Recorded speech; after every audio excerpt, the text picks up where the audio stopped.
Greetings from Winnipeg, Canada. My name is Harvey Max Chomchino, and for the past 35 years, I've been a psychiatrist and palliative care researcher.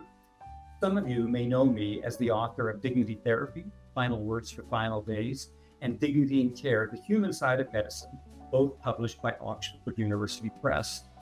It is my pleasure to ask you to consider registering for a 3 half-day virtual workshop that I host entitled Dignity in Care.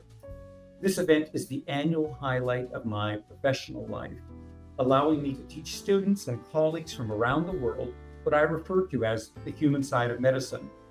Thus far, we have registrants from across Canada and the United States, along with Eastern and Western Europe, as far away as Australia. In case the time zones are a challenge, all registrants will have access to the full recording so that they can take in the proceedings at a civil time during your day.